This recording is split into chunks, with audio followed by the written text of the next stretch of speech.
Ito po yung aking meat Filipino dish, Mexican.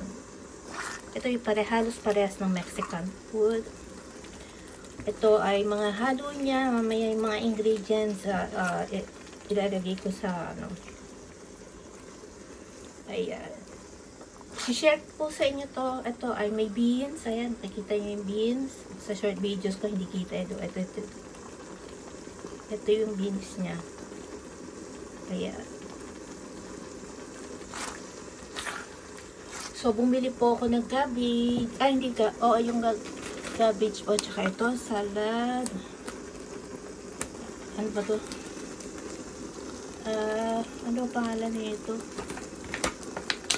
Pwede rin po siya sa rice. At tinry ko na po siya sa rice. Ayan. Ng madaling araw. So, ngayon inulit ko po siya. Kasi nga maraming ingredients pa akong dinagdag.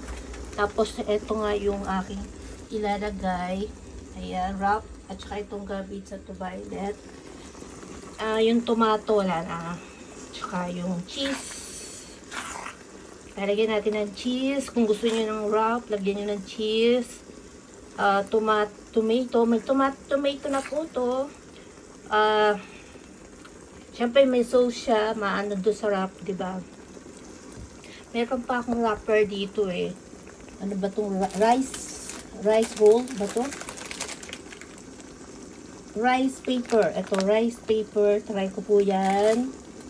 Masarap sana kung may tomato. Kasi may tomato na po ito. May tomato na ingredients. Tomato. May pepper. Pepper lang. Coating salt. At saka yung ang tawag niyan. Palapot. Palapot. Hindi, sauce. Tomato sauce. Ayan, bigyan ko tomato sauce. Kaya, kung gusto nyo pang ulam, masarap po pang ulam. Kasi tinry ko na po siya nung niluto ko. Nung madaling araw ko po ito niluto. So, ngayon, dinagdagan ko pa ulit. Bumili ako ng vegetable nga. Para itatry ko po sa vegetable. Lalagay ko sa wrap. Ilarap ko po siya. Wala lang akong chili, pero okay lang yun. Hindi ko nakakalimutan ko pala. Kasi baka mamaya yung anak ko, hindi magustuhan na maanghang. So, hindi ko na nilagyan. Tapos, nilagyan ko ito ng sugar. Ayan. Bell pepper na red at saka yellow.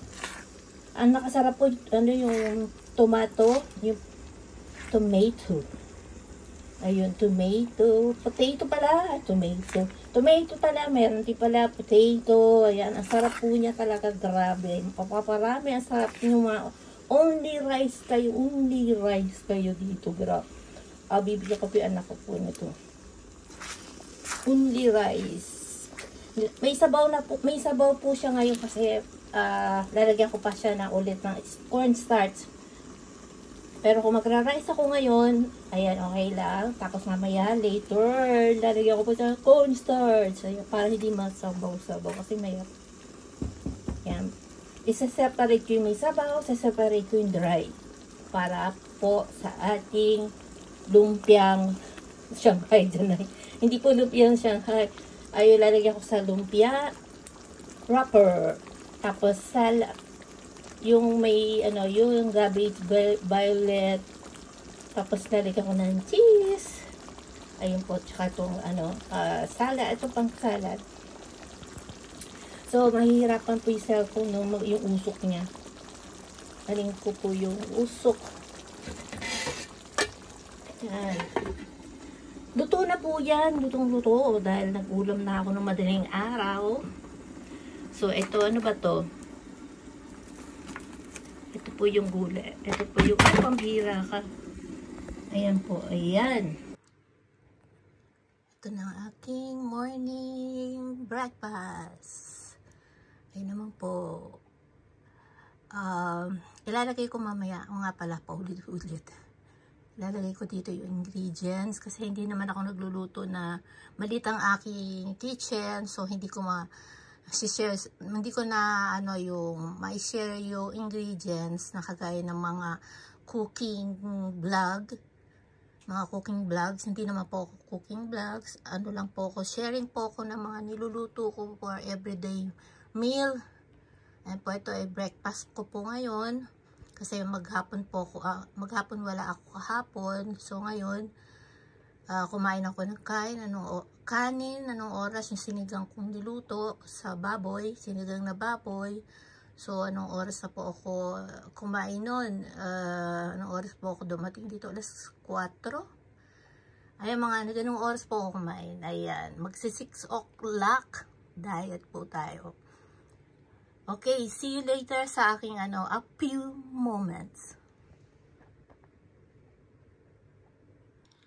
Ito po ang aking morning breakfast.